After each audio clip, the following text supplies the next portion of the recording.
우리가 수요일 날 오늘 배우려고 하는 내용은 말씀에 의한 삶이죠.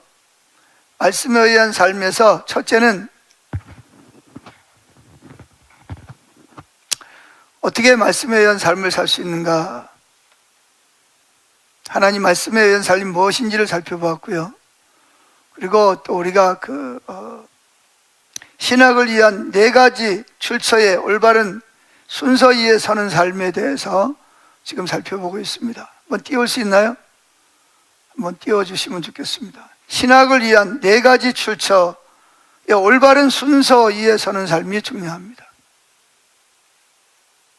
자, 첫째가 뭐죠? 우리 좀 못 띄우나요? 4가지입니다.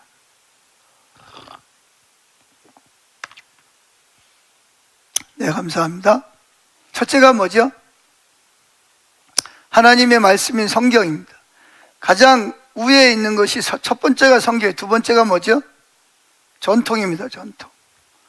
그러니까 전통이라는 것은 뭐 이렇게 그냥 내려오는 전통이 아니라 우리가 흔히 말하는 어떤 이렇게 삼위일체 결이라든지 또 뭐 예수로서의 인성, 신성, 또 이런 문제라든지 또 성령님도 하나님이시다. 이런 거 이제 다 신학자들이 모여서 성경에 근거해서, 중요한 게 성경에 근거한 거예요.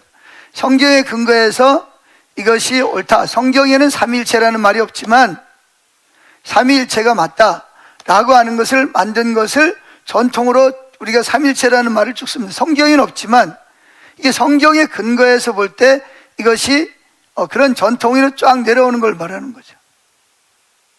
세 번째가 뭐죠? 이성입니다. 이성이 뭐냐? 이성은 합리주의적인 사고죠. 합리적인 사고.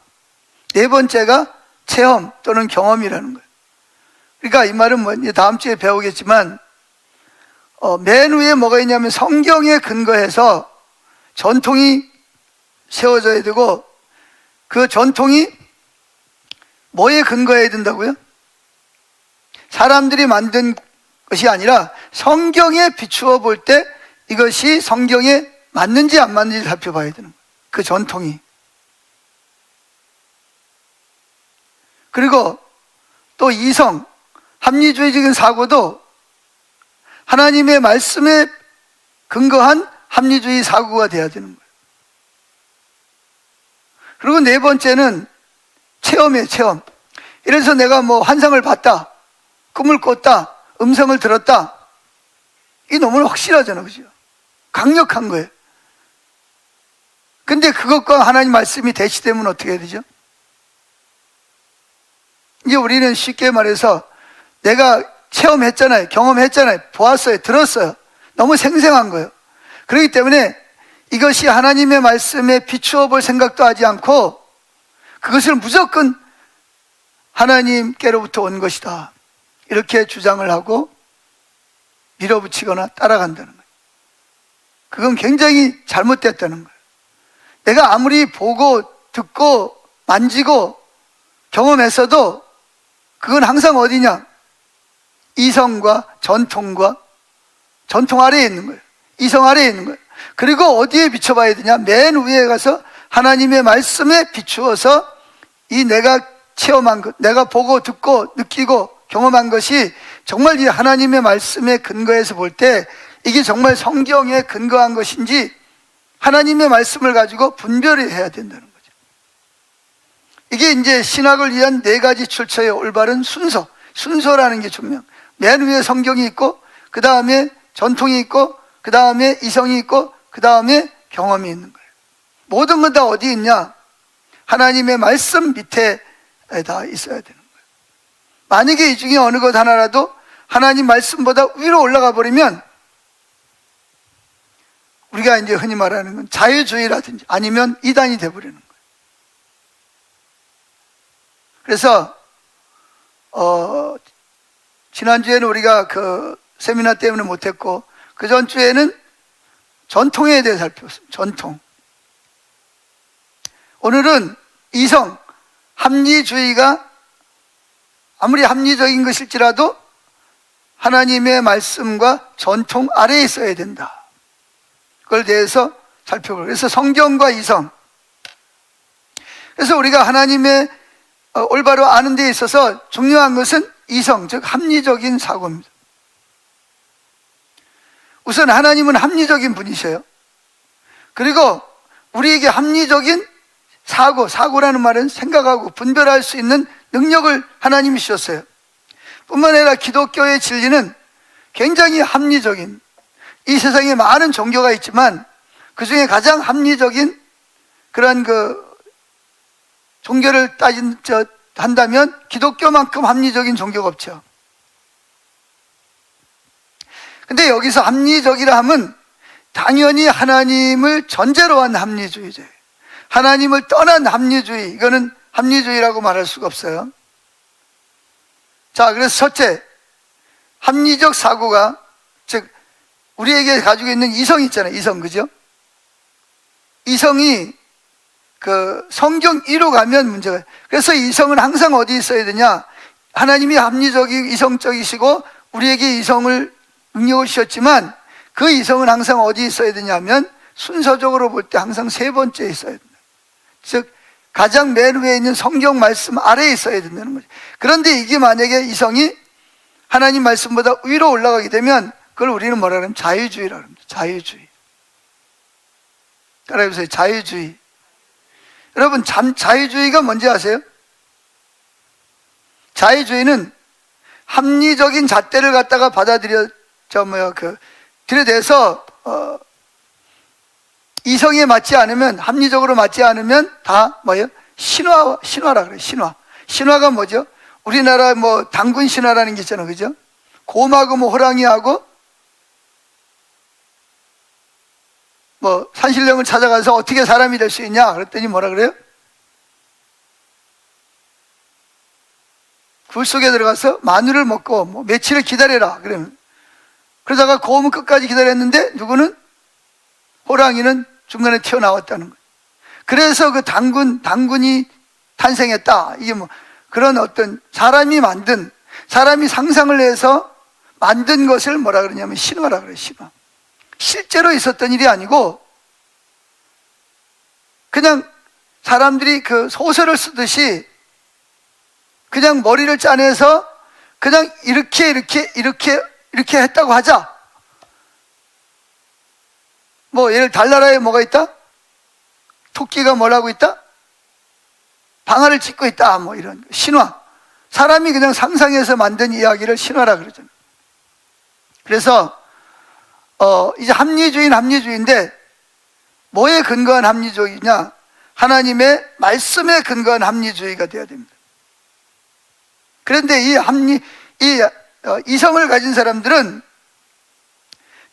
이 합리주의를 가지고 성경을 판단하는 거예요. 다 난도질해. 그래가지고 이거는 무슨 문서 해가지고 그걸 하나님 말씀으로 보는 게 아니라 성령의 감동으로 기록된 것이 아니라 이것은 누가 이런 문서를 썼고 누가 썼고 그런데 이거를 근데 합리적으로 이성적으로 그것을 생각하는 거예요. 그래서 합리주의적인 사고에 맞으면 받아들이고 안 맞으면 전부 다 뭐라 그러냐, 이건 신화야, 신화. 실제적으로 있었던 일이 아니고 그냥 사람들이 이 성경을 쓰는 저자가 그냥 상상을 해서 만들어낸 이야기야, 이렇게 신화해 버리는 거예요. 그럼 여러분 아세요? 성경에서 합리적으로 우리가 이성적으로 이해가 안 되는 부분이 얼마나 많습니까? 예를 들면 하나님이 말씀으로 천지를 창조하셨다. 이게 이성으로 이해가 됩니까? 이 작은 머리를 가지고 하나님이 말씀을 가지고 천지를 창조했다는 것이 이해가 돼요? 그러니까 뭐가 탄생했냐? 합리주의, 이성에 의해서 그게 이해가 안 되니까, 안 받아들여지니까 진화론을 갖다가. 근데 진화론도 종교예요, 종교. 진화론도 아무런 증거가 없어요. 진화론은 과학이 아니에요. 종교죠, 종교. 그냥 자기들이 이렇게 만들어낸 거예요. 스스로. 다윈이라는 사람이 스스로 하나의 종교를 만들어낸 거지, 진화론은 과학이 아니에요. 심지어 소련은 그 뭡니까, 이렇게 옛날에 소련, 지금 러시아 말고 소련이었을 때 그때 과학자가 뭐라 그랬죠? 이 우주는 그냥 뻥 터져가지고 우연히 만들어진 게 아니라 어떤 설계자에 의해서 이게 만들어졌다라고 공산주의에 있는 학자가 그걸 주장을 했다니까요. 예수를 전혀 안 믿는 사람이. 지금도 진화론자들 중에서도 진짜 이렇게 연구를 하는 사람들은 이거는 뭐가 뻥 터져가지고 우연히, 거기서 많이 말하는 게 뭐죠? 폭발했다. 두 번째, 우연히. 아니, 우연이라는 게 말이 됩니까? 내가 앉아있는 의자가 우연히 만들어졌다. 이게 말이 되는 거예요. 그때 사람들은 그거를 합리주의라고 생각을 하고, 그건 하나의 종교죠. 과학이 아닌. 증명된 게 하나도 없잖아요. 지구가 몇 억만 년이 됐는지 어떻게 알아요, 그거를? 사람이 원숭이가 됐는지 어떻게 아냐고요? 무슨 화석이 발견된 것도 아니고, 공룡 같은 거는 다 화석이 발견됐잖아요. 근데 원숭이가 사람이 됐다는 화석 그런 게 어디 있어요? 아무것도 없잖아요. 근데 과학이라는 것은 연구실에서 연구를 해가지고 하나 더하기 하나는 둘이라는 뭔가 증명이 돼야 돼, 그러면. 증명이 돼. 근데 증명되는 게 없잖아요. 소진화. 개구리가 뒷다리가 뻥뻥 나와가지고 앞다리가 나와가지고, 그건 소진화는 원래 하나님이 그렇게 진화하게 만드는 거고, 대진화는 근거가 하나도 없는 거랍니다. 자, 그래서 이 합리주의적인 사고에 맞는 것은 받아들이고, 합리적인 사고에 맞지 않는 것은 다 뭐냐면 신화로 다 치부해버리는 거예요. 심지어 신학자들도 그럽니다. 목사들도 그렇게 말하는 사람들이 있어요. 자, 보세요. 동정녀 탄생. 마리아가 요셉하고 관계 안 하고 성령으로 마리아가 예수님을 잉태해서 낳았다. 이게 합리적으로, 이성적으로 이해가 됩니까? 증명이 됩니까?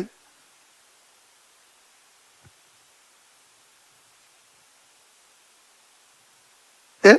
이해가 돼야 안 돼요? 이해가 안 되죠. 예수님 죽었다가 부활한 거. 부활한 증거는 수없이 많아요. 근데 오병이의 기적을 일으켰다. 물로 포도주를 만들었다. 귀신을 내쫓았다. 안전벨을 일으켰다. 이성적으로 이게 안 되는. 그러니까 하나님을 전제한 합리주의가 돼야 된다는 거죠. 근데 하나님을 빼버린, 성경을 빼버린 합리주의. 이게 바로 자유주의 신학이라는 거예요. 자유주의 신학. 신학은 하나님에 대한 학문인데 거기에 뭐가 들어갔냐? 자유주의가 들어갔어요. 자유주의는 뭐냐? 자기들 인간들의 합리적인 사고, 이성을 가지고 그 성경을 다 나누는 거죠. 그럼 여러분, 성경에서 하나님에게서, 특별히 예수님에게서 초자연적인 게 뭐죠? 합리적이지 않는 거 다 빼버리고 나면 뭐가 남냐? 예수님은 공자나 맹자처럼 윤리적인, 가난한 사람의 친구고, 착하게 살으라 그러고, 원수를 사랑하라 그러고, 그런 것밖에 안 남아요. 윤리적인 선생님밖에 안 남아요. 우리를 구원할 능력이라든지, 우리 영혼을 새로 변화시킬 수 있는 그런 건 하나도 없어요. 그래서 하나님은 합리적인 사고를 초월하시는 분입니다. 초월하시는 분이에요. 그런데 이 자유주의의 신학은 하나님과 하나님의 모든 역사를 인간의 합리주의적인 잣대로 판단하고 그 사고에 맞지 않으면 다 신화. 그건 인간이 만들어낸, 스스로 인간이 상상해서 만들어서 성경에다 기록해 놓은 것밖에 안 돼. 그런 걸 다 빼야만 진정한 예수가 나온다. 이렇게 주장하는 자유주의 신학자들이 있어요.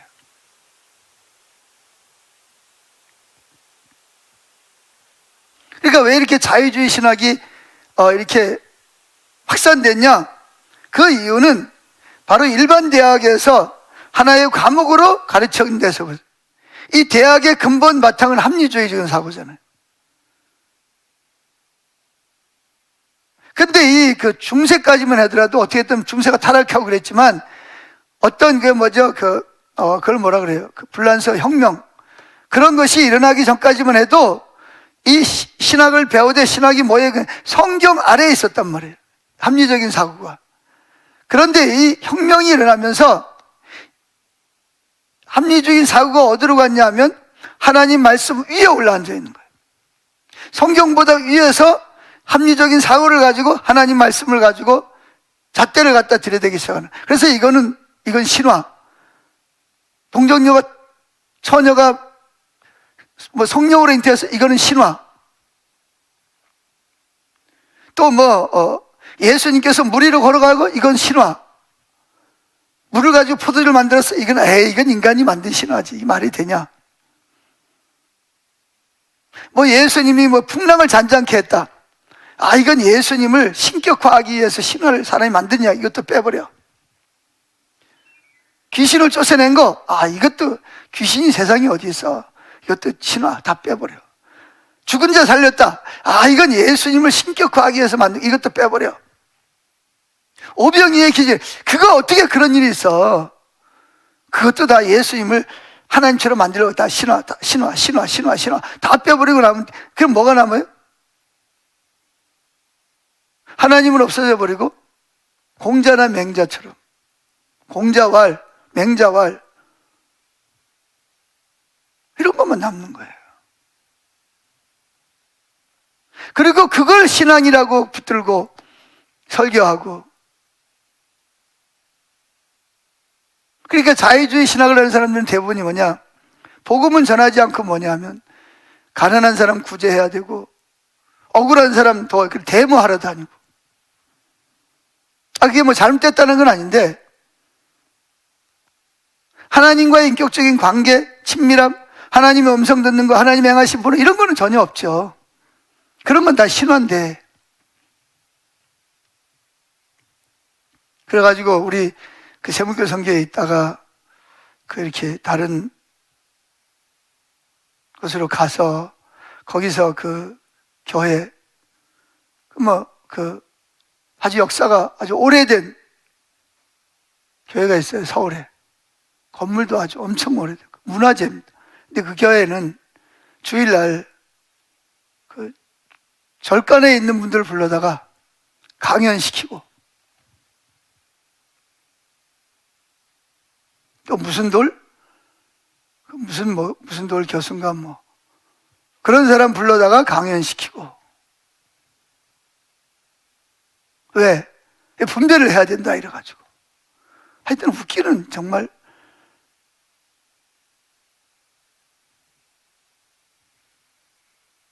도저히 이해가 안 되는데 사람들은 그 신앙이라고 가서 앉아서 있는 거예요. 그러니까 뭐 빠지냐?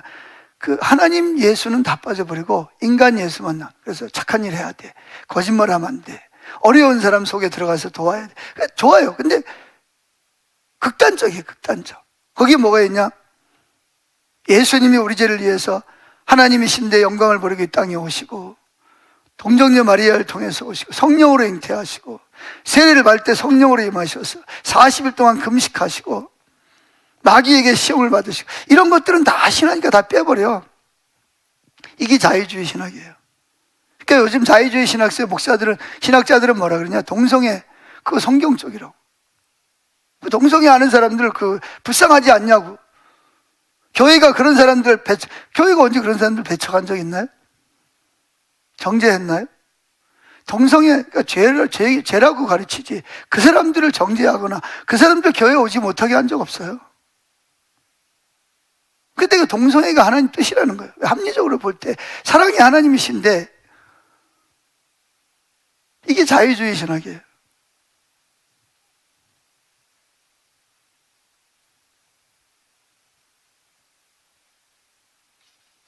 그런데 많은 사람들은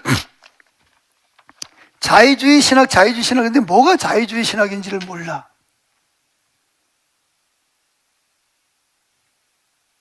자유주의 신학이라는 것은 뭐냐면, 이 신학을 위한 4가지 출처에 대한 순서가 있죠. 이 순서가 중요한 거예요. 성경, 전통, 이성, 체험. 이 이 순서가 중요한데, 이것이 이 이성이 합리주의적인 사고가 전통보다 위에, 성경보다 위에 성경 위에 올라가서 성경을 합리적인 이성을 가지고 판단하는 거예요. 잣대하는 거예요. 요건 신화. 요건 예수님이 우리가 믿어야 될 거예요. 이렇게.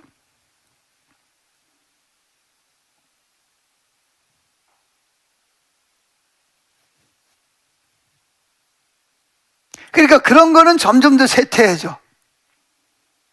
교회도 죽고 교인도 줄어. 노인들만 그냥 남아있는 거야. 그러다가 교회 팔려서 다른 데로 가버리고 술집에 팔리기도 하고.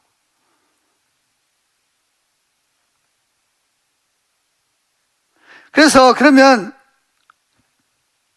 성경이 원래 인간이 하나님의 피조물인데 이성이 성경 위로 올라가 버리면 생긴 결과가 뭐냐? 원래 계시는 하나님을 우리가 믿는 게 아니라 인간이 스스로 하나님을 만들어서 믿는 거예요. 이게 자유주의 신학의 무서운 점이거든요. 원래 스스로 계신 하나님, 천지 만물을 창조하신 하나님, 그 하나님이 아니라 사람이 이성을 가지고 그 하나님을 만들어 거기에서 하나님에게서 자기들 마음에 안 드는 거, 이성적으로 이해 안 되는 거 다 잘라버리고 자기들이 원하는 하나님을 만들어서, 이게 바로 우리가 믿는 하나님, 이게 바로 우상숭배거든요. 이 자유주의 신학이 이게 우상숭배예요. 근데 그들은 자기들은 신학을 하고 하나님을 외치고 예수님을 말하기 때문에 이단이 아니라고 말하고 잘못됐다라고 말하지 않죠. 많은 사람들은 또 그걸 또 옳다라고 또 따라가고 있어요. 이게 어떻게 되겠어요, 그게? 교회가, 예? 또 그 사람들이 또 말은 또 얼마나 또 청산유수를 합니까, 막. 책을 또 많이 읽어가지고요, 막 설득을 막 시키고 막 그런 사람들은 또 또 재미있게 이야기를 하잖아요, 또 막. 뭐 예를 들어가면서 뭐 PPT 막 띄워가면서, 그래, 뭐 PPT 띄운다는 게 잘못이 아니라 막 그런 거 막 해가면서 막 그냥 그러다 보면 듣다 보면 나도 모르게 자유주의 신학에 빠져보는 거예요.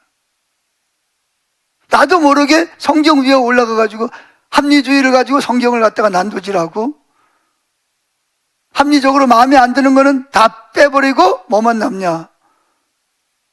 인간 예수만 남는 거야. 하나님 예수는 사라져버리고 착하게 살아야 되고 정직하게 살아야 되고 착한 일 해야 돼. 이런 것만 남는 거예요. 윤리적인 종교만 남는 거예요. 그러면 교회는 어떻게 되냐? 교회는 서서히 무너지기 시작을. 왜? 교회 안에 성령의 역사가 없는데, 하나님의 임재가 없는데 그게 무슨 교회가 되겠어요?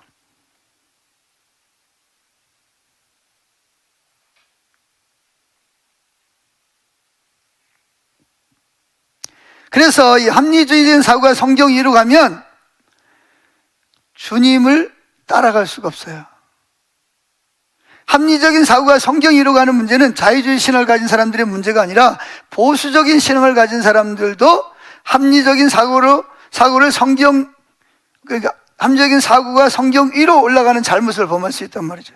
그리고 그런 경우에 하나님의 뜻을 분별하고 하나님과 동행하는 삶, 친밀함을 사는 것은 거의 불가능합니다. 가능하지 않아요.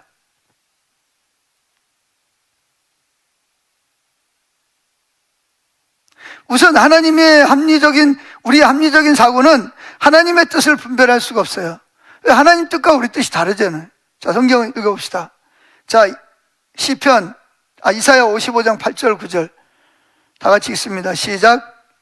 이는 내 생각이 너희 생각과 다르며 내 길은 너희 길과 다름이니라.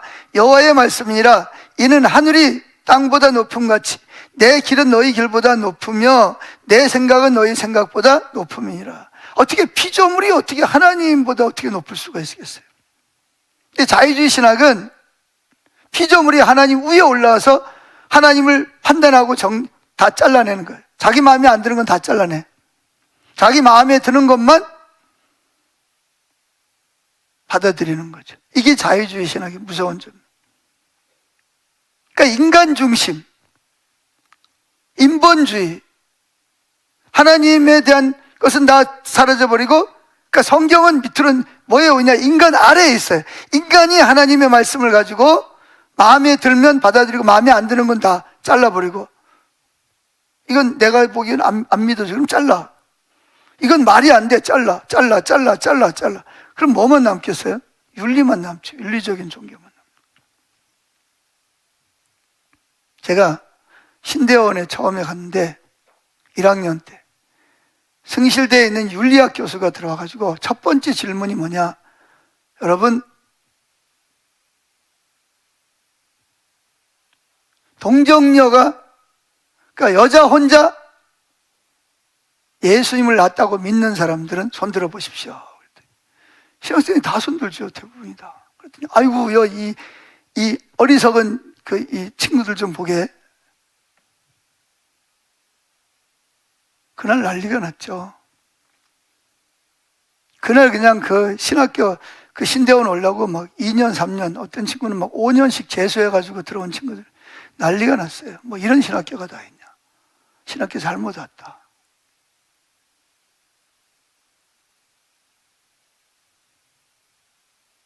거기다 또 문희석 교수라는 분이 있어가지고 또 이스라엘 백성들이 홍해를 건넌 게 아니고 갈대밭을 지나갔다. 뭐 그래가지고 뭐 난리가 났어요.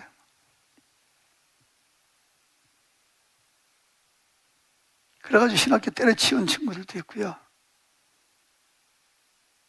나중에 보니까 그 윤리학 교수가 뭐라 그랬냐면, 자기가 그래가지고 뭐 난리가 났어요. 그랬더니 몇 번 강의 지난 다음에 와가지고 내가 알곡과 가라지를 갈라낸다고 내가 일부러 그랬다고. 자기는 일부러 그랬는지 모르지만 몇 명이 벌써 자퇴해버렸어요. 그냥.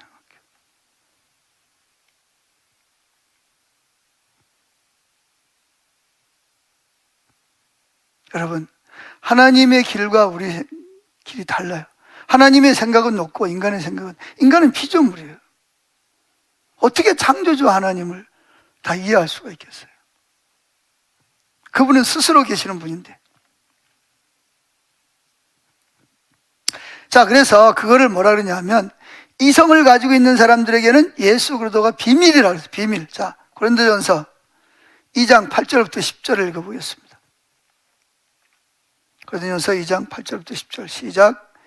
이 지혜는 이 세대의 통치자들이 한 사람도 알지 못하였나니 만일 알았더라면 영광의 주를 십자가에 못 박지 아니하였으리라. 기록된 바 하나님이 자기를 사랑하는 자들을 위하여 예비하신 모든 것은 눈으로 보지 못하고 귀로 듣지 못하고 사람의 마음으로도 생각하지 못하였다 함과 같으니라. 오직 하나님이 성령으로 이것을, 이 비밀을 우리에게 보이셨으니 성령은 모든 것 곧 하나님의 깊은 것이라까지도 통달하시느니라. 그러니까 이 지혜가 뭐냐? 성령이 주시는 지혜와 계시의 영은 이 세대에 예수님을 대적하고 예수 십자가 못 박아 죽인 바리새인들이나 로마의 로마의 총독이나 지식인들이나 무식한 사람들이나 뭐 했다는 거예요? 몇 사람도 단 한 명도 깨달아 알 수가 없었다는 거예요. 누구를? 예수 그리스도가 하나님이라는 사실을. 지금도 마찬가지입니다. 지금도 마찬가지. 집사람이랑 저랑 자주 하는 이야기가 뭐냐면, 정말 우리가 복받은 사람이다. 어떻게 성경에 나오는 그 하나님 말씀이 하나님 말씀으로 믿어지냐? 예수님이 믿어지냐? 이것보다 큰 기적이 어디 있냐? 진짜 우리는 복받은 사람이다. 이런 이야기를 자주 합니다. 여러분들 예수 믿으세요? 진짜 예수가 하나님이라는 걸 믿으세요? 여러분 구원자라는 걸 믿어지세요? 이거는요, 여러분이 믿는 게 아니에요.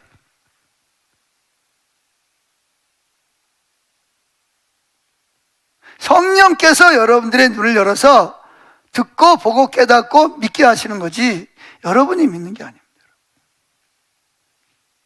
단 한 사람도 누구도 예수가 하나님이라는 걸 믿을 수가 없어요. 누구도 예수가 나의 구원자라는 사실을 믿을 수가 없어요.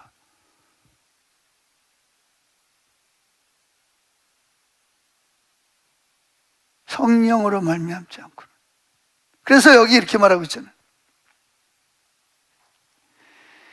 이 지혜는 이 세대의 통치자들이 한 사람, 단 한 사람도 알지 못하였느니 만일 알았더라면 영광의 주 하나님을 죄인으로 십자가에 못 박아 죽이지 않았을 거라는 거예요. 어떻게 하나님을 인간이, 피조된 인간이 하나님을 십자가 못 박아 죽이겠어요? 불가능하다는 거예요. 기록된 바 하나님이 자기를 사랑하는 자들을 위하여 예비하신 모든 것은 눈으로 보지 못하고 귀로 듣지 못하고 사람의 마음으로 생각지도 못하였다. 이거는요, 보아도 모르고 들어도 모르고 마음으로 깨닫지 못한다는 말이에요. 누가 오셔야 되냐? 성령 하나님이 오셔서 눈을 열어주시고 귀를 열어주시고 마음을 깨닫게 하지 않으면 누구도 예수가 나의 구원자라는 사실을, 예수가 하나님이라는 사실을 믿고 구원받을 수가 없다는 거예요. 단 한 명도. 그러니 저와 여러분들이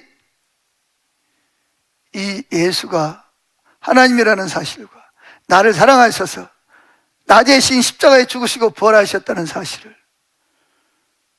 그리고 나를 데리러 오신다는 사실을 믿는다는 사실 자체가, 이것은 세상에 무엇을 주고도 바꿀 수가 없는 거예요. 아까도 우리가 찬양했잖아요. 예수님을 뭘로 바꾸겠어요? 그런데 합리주의적인 사고가, 성경 우애가 있는 사람들은 이런 사람들이 미련하게 보이는 거예요. 어리석게 보이고 미련하게 보이는 거예요. 자기 이성적인 관점에서 볼 때 어떻게 예수가 동정녀 마리아를 통해서 태어났다, 그거는 창세기 3장 15절에 예언이 성취된 거잖아요. 여자의 우선이 뱀의 머리를 상하게 할 것이고, 그 예언돼요. 여자의 우선으로, 예수님이 여자의 우선으로 올 것을 예언됐잖아요. 근데 그걸 어떻게 믿느냐는 거예요. 예수님이 우리 죄를 위해서 죽었다고 어떻게 그걸 믿을 수 있냐는, 그리고 어떻게 죽은 사람이 부활할 수 있습니까? 어떻게 예수님이 땅에 사는 동안 그런 기적과 표적과 초자연적인 일을 행할 수 있냐? 그 말도 안 되는 소리 하지 마라. 이게 자유주의 신학자들이 하는 말이에요. 그들은 신학자예요. 목사들이에요.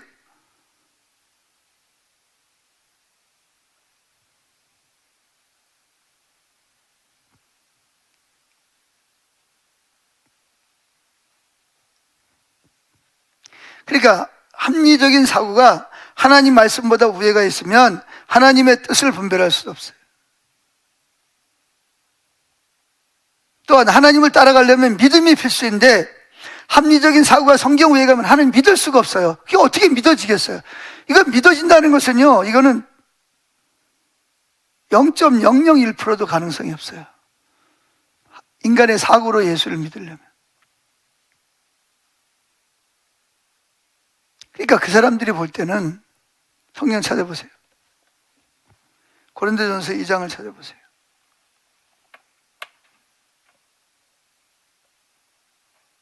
아, 1절을 찾아보세요. 1장 18절. 고린도전서 1장 18절. 시작. 십자가의 도가 멸망하는 자들에게는 미련한 것이요 구원을 받는 우리에게는 하나님의 능력이라.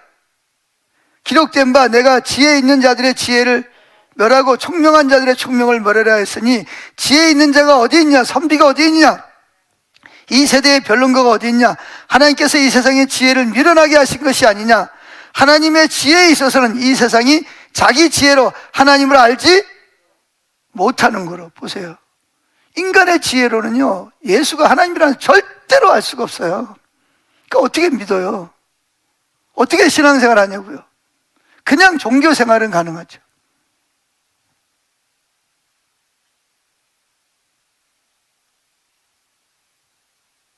그래서 어떻게 했어요? 21절. 하나님의 지혜에 있어서는 이 세상이 자기 지혜로 하나님을 알지 못하므로 하나님께서 전도에 미련한 것으로 믿는 자들을 구원하기를 기뻐하셨다. 그러면서 22절에 중요합니다. 유대인은 표적을 고 헬라인은 지혜를 찾으나, 그런데 뭐라 그랬어요? 23절에 우리는 십자가에 못 박힌 그리스도를 전하니 유대인에게는 거리끼는 것이고 이방인에게는 미련한 것이로되 오직 부르심을 받은 자들에게는 유대인이나 헬라인이나 그리스도는 하나님의 능력이요 하나님의 지혜니라. 여러분, 이 말씀을 통해 분명히 기억할 것은요, 여러분들이 보수주의건 자유주의건 이성을 가지고 하나님 말씀을 판단하려고 하면 여러분들은 절대로 하나님하고 동행할 수도 없고 하나님하고 교제할 수도 없고 하나님을 믿고 따라갈 수도 없어요. 성령으로 말미암지 않고는요, 단 한 사람도 예수가 하나님이라는 사실, 나를 사랑한다는 사실을 받아들일 수가 없다는 거예요.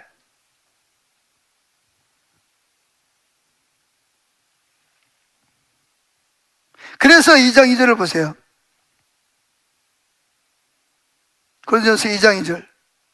내가 너희 중에서 예수 그리스도와 그가 십자가에 못 박히신 것 외에는 아무것도 알지 아니하기로 작정하였어요. 그러면서 4절을 보세요. 내 말과 내 전도함이 설득력 있는 지혜의 말로 하지 아니하고 다만 성령의 나타나심과 능력으로 하여 너희 믿음이 사람의 지혜에 있지 아니하고 다만 하나님의 능력에 있게 하려 했는. 그러니까 내가 아무리 언변이 좋아가지고 별의별 말을 다 해도 여러분들이 예수를 믿고 구원자로 받아들이고 예수님과 동행하려면 성령이 역사하지 않으면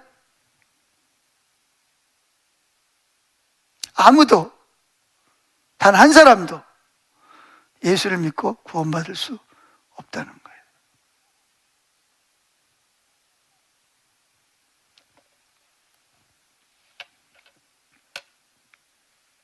그러니까 예수님을 믿는다는 거, 믿을 수가 없는 거죠. 자, 두 번째, 당시의 팽배한 신앙관과 성경.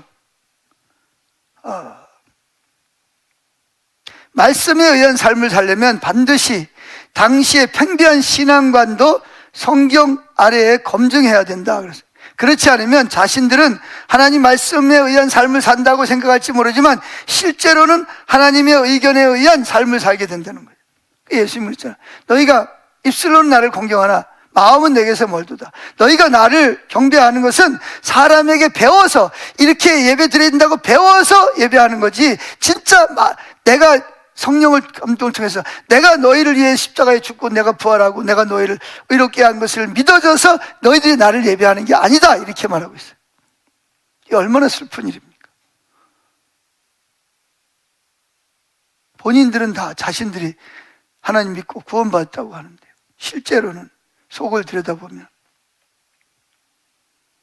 사람의 교훈을 통해서 이렇게 해야 하면 구원받는데, 이렇게 그냥 예수가 우리를 위해 죽으셨대, 예수 믿으면 구원받는데, 그거 가지고 구원받는 게 아니라는 거예요.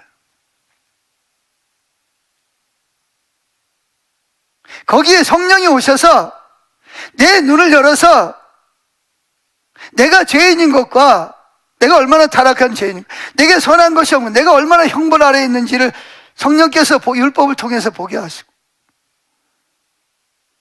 그리고 복음이신 하나님이 나를 사랑하셔서 동정녀 마리아에게 오셔서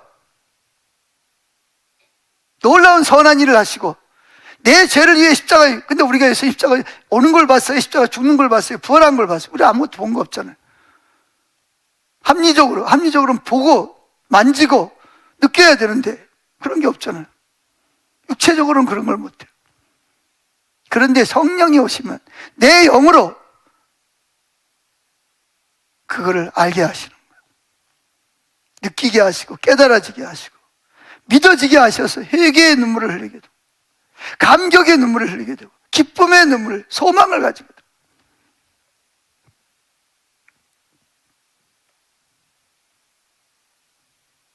그런데 이게 안 된 사람들은 그냥 사람들에게서 듣고 배운 걸 가지고 신앙생활을 하는 거예요. 듣고 배우는 게 중요하지만 그게 아니죠. 듣고 배운 것을 실제로 주님을 만나야 되고 주님의 음성을 들어야 되고 주님의 행하심을 봐야 되고 거기 순종을 해서 하나님을 경험하는 삶을 살아야 되잖아요. 추상적인 게, 신앙은 추상적이 아니란 말이에요. 하나님은 실제적이고 개인적이고 하나님은 실제적이고 개인적인 분이세요.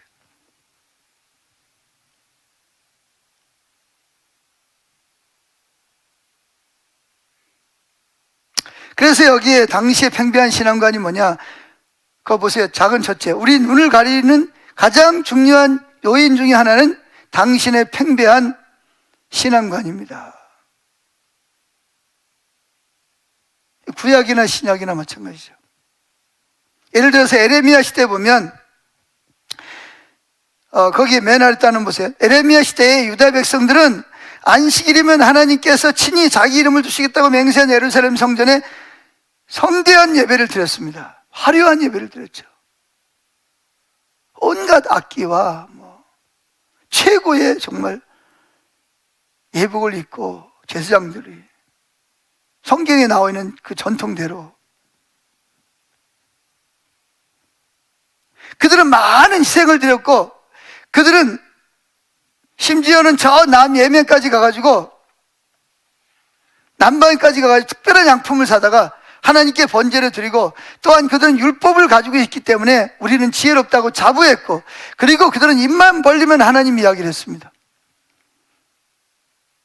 거기다가 그 당시 선지자들, 제사장들, 서기관들, 율법사들 할 것 없이 모든 종교 지도자들은 그들에게 평강을 해줬습니다. 성경에 근거해서.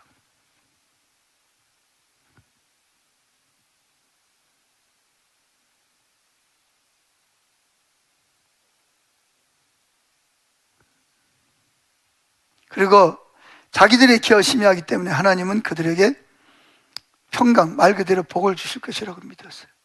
근데 이상한 놈이 하나 나타났어요. 에레미야라는 선지자가 나타나가지고 뭐라 그러냐면 하나님이 에레미야가 하고 싶은 게 아니죠. 에레미야는 나는 어려서 못 간다. 하나님 너 절대로 어려서 못한다고 말하지 마라. 하나님이 말씀하시는 건 두 가지잖아요. 구약시대에는 하나는 율법, 하나는 선지자. 구약에는 두 가지요. 하나는 뭐예요? 율법, 하나는 선지자.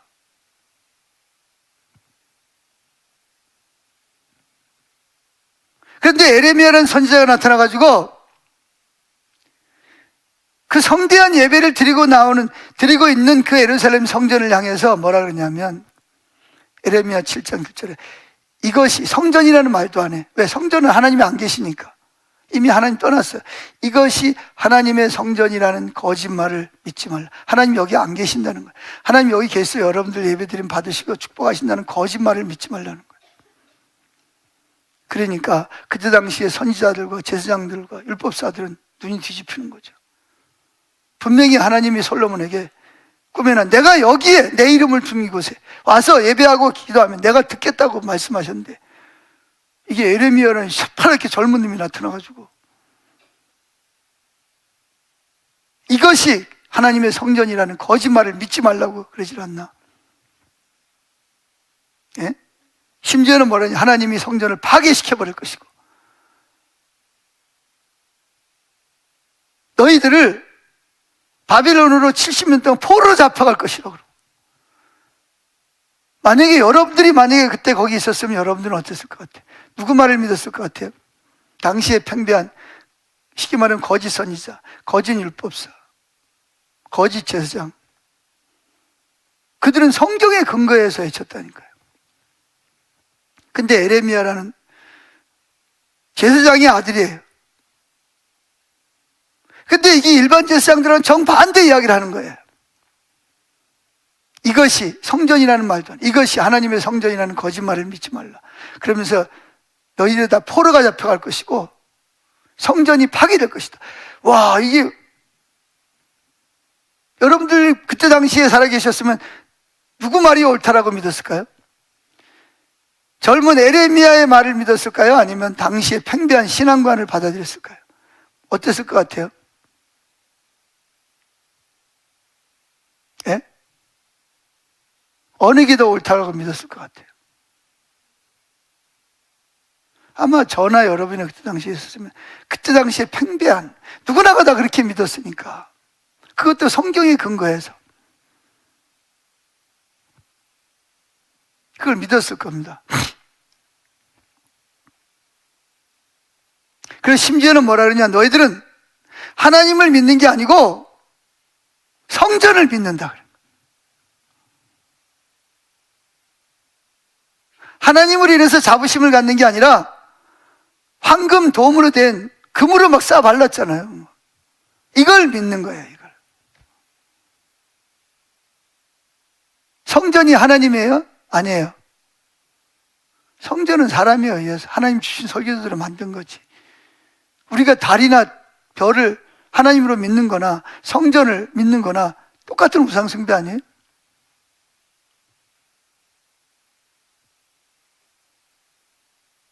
성전이 화려하면 하나님이 거기 계시고, 성전이 좀 뭐 이렇게 뭐 좀 화려하지 않으면 하나님 안 계시는? 하나님 그런 애무와는 상관없어요. 얼마나 하나님 그분을 찾아 나오는 사람들이 있다면 거기 하나님이 계시는 거고, 아무리 화려하고 웅장한 것 같아도 하나님, 실제적인 개인적인 하나님을 찾아 나오지 않으면 하나님 거기 안 계셔요. 그러니까 에레미야, 이것을 성전이라는 말, 이것을 하나님의 성전이라는 거짓말을 믿지 말라고. 그때 당시에 사람들이 머리 돌아가 버리는 거죠.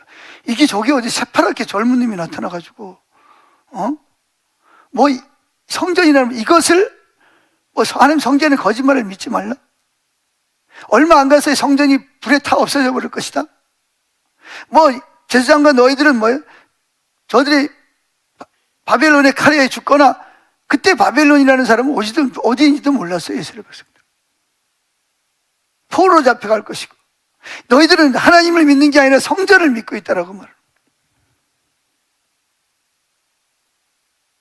얼마나 열받겠어요. 저 같아도 열받았죠. 하나님하고 실제 하나님 믿지 않는 사람들은, 종교 생활하는 사람들은 정말 열받죠. 자기들은 이거 지금 잘해가지고 복 받으려고 지금 잘하고 있는데, 죄를 뿌려도 분수가 있지, 상처에다가 지금 뭐 소금 뿌리는 거예요, 뭐예요? 그래가지고 막 물 없는 웅덩이에 참 운물을 팠는데 물이 마르니까 거기다가 에레미야를 집어넣어 죽이는 거예요. 굶겨 죽이는 거예요. 또 하나님, 다른 사람이 또 꺼내. 그럼 또 뭐예요? 또 막 하나님 나 안 해칠 거예요. 막 그랬더니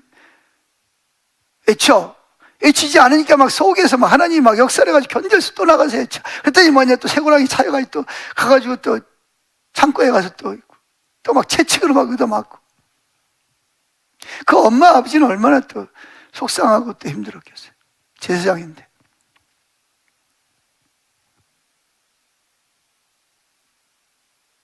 이건 예수님 당시에도 마찬가지예요. 예수님이 예언대로 오셨는데 바리새인과 제사장들, 사두개인들 다 예수님을 대적하고, 예? 예수님이 뭐 귀신 들렸다는 등, 사마리아 사람이라는 등, 미쳤다는 등, 심지어는 마리아도 거기에, 그런데 계속 같이 있다 보면 마리아와 그 가족들도 예수님이 미쳤다 그래가지고 귀신 들렸다고 예수님 붙잡으러 왔잖아요. 예수님 기가 막혀가지고, 예수님 어머니가 형제들하고 저 밖에서 지금 선생님을 뵙기를 원했더니 누가 내 형제고 내 자매들이냐. 그 엄마 아버지도 나를, 그 마리아도 그 꿈을 통해서, 천사를 통해서 그 음성을 듣고 성령이 충만해가지고 그 창가를 불렀음에도 불구하고 막 주변에 있는 사람들이 뭐라 그러니까 거기 넘어가가지고 예수가 귀신 들렸다, 예수님 잡으러 온 거예요. 붙잡아가지고 집으로 데려가려고. 이게 무서운 거예요. 그래서 여러분, 내가 누구하고 같이 지냈냐가 정말 중요합니다.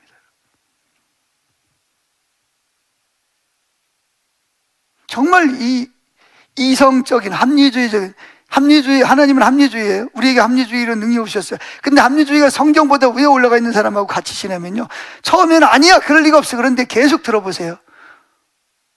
의심이 생기고 그 말이 맞는 것 같아요. 그래서 예수님 잡으러 오잖아요. 예수님 그 동생들요, 하나도 예수님 안 믿었어요. 예수님 살아생전에. 예수님 귀신 들렸다고, 미쳤다고. 또 언제 믿었냐? 예수님 부활한 다음에. 혈육을, 예수님이 동생이라도, 물론 배는 똑같죠. 어머니 마리아의 배에서 나왔으니까. 그런데 형이 예수 믿는다고 그래 동생이 예수 믿는 거 아니에요.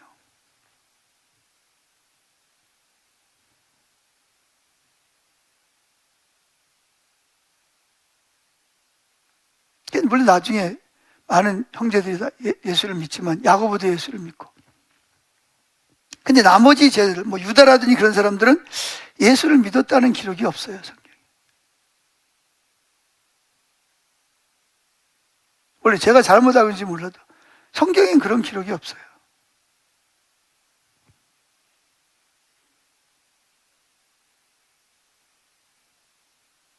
그러니까 영으로 난 것은 영이고 육으로 난 것은 육이에요.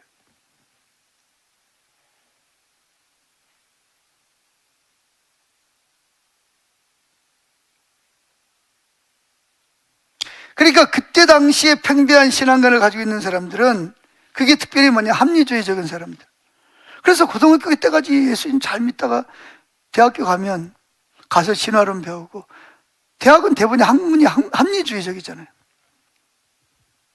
성경 위에 있는 게 사람이 성경 위에서 성경을 판단하고 정죄하니까.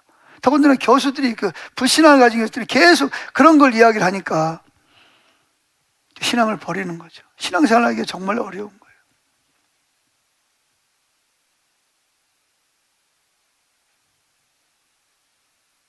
거예요. 요즘에 우리가 기도해야 될 일이 있어요. 우리 그 학생들 중에서 이제 KDS 그만 다니고 일반 공립학교 가겠다는 거죠. 그래, 공립학교도 좀 생활 좀 해봐야지. 너무 여기서만 이렇게 배우면 되겠냐? 재미없지 않냐?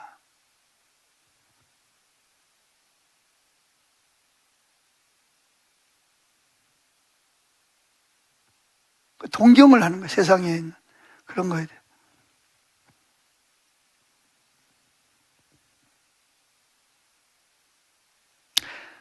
자, 그래서 예수님 당시에도 그 당시에 유대인들은 열심히 성경을 상고했어요. 요한복음 5장 39절. 그들은 또 예수님의 놀라운 권능을 직접 눈으로 봤어요. 목격했어요. 오병이의 기적을 본 사람도 있고, 직접 떡을 먹은 사람도 있고, 포도주를 마신 사람도 있고, 병이 난 사람도 있고, 귀신이 쫓겨난 사람도 있어요.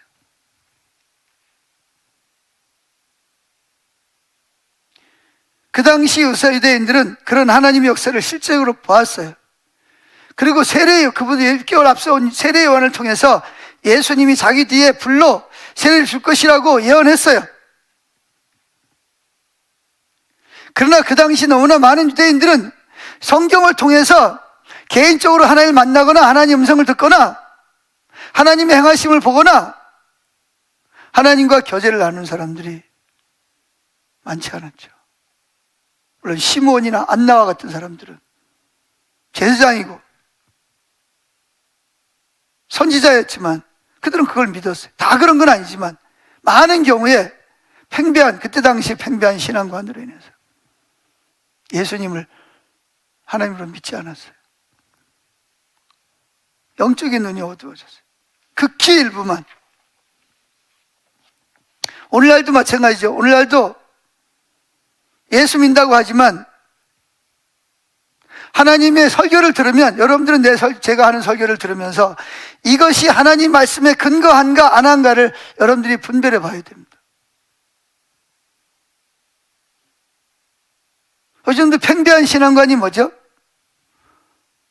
성경에 근거한 신앙관이 아니라 제가 예를 들어서 이렇게 말씀을 전하면 그걸 아무개 목사님은 그렇게 말하지 않던데, 아무개 신학교 교수님은 이렇게 말씀하시던데. 좋아요. 그러면 그걸 가지고 내가 전한 말씀과 큰 교회 목사님이 말씀하는 것과 신학교 교수님이 말씀하신 내용을 가지고 성경에 비춰봐야 되잖아요. 그래요, 안 그래요? 성경이 맨 위에 있으니까. 그런데 저 작은 교회 목사님 말하는 게 저게 진짜 옳겠어. 오히려 큰 교회 목사님, 유명한 목사님 말하는 게 옳겠지. 신학대학교 교수님이 말씀하시니까 이게 옳겠지. 아니요, 그렇게 생각하면 여러분 신앙생활 정말 잘못하는 겁니다. 여기 보세요. 자, 사도행전 17장 10절 11절 읽어봅시다.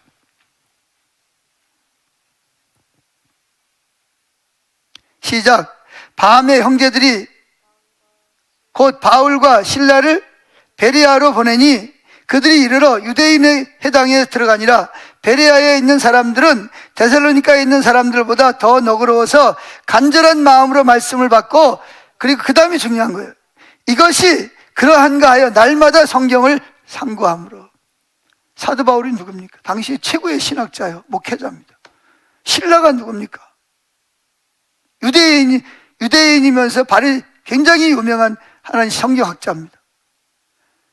그들이 말씀을 전할 때도 베레아 사람들은 어떻게 했어요?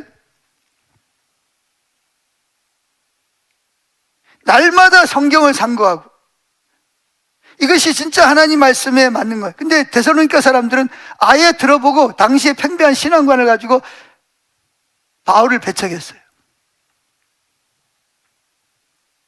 그런데 베레아 사람들은 그 유명한 바울과 실라가 전하는 말씀을 가지고 이게 진짜 성경 말씀, 하나님 말씀하신 의도와 의미와 목적이 맞는지를 성경을 읽고 상고하고 날마다 그 말씀을 듣고 와서 그랬다는 거죠. 이런 자세가 필수다. 어떤 큰 교회 목사님이 뭐라 그러냐, 어떤 신학대학교 교수가 뭐라 그러냐, 이게 중요한 게 아니고, 어느 교회 목사님이 뭐라 그러냐, 이게 중요한 게 아니고, 그것이 과연 성경에 비추어 보아서 하나님이 말씀하신 의도와 의미와 목적에 성경이 부합하냐 안 하냐, 이거를 분별해야지. 누가 유명한 사람이 뭐라 했다 해서 무조건 받아들이고, 유명하지 않은 사람이 성경적인 말을 해도 안 받아들이는, 이거는 굉장히 문제가 있는 거예요.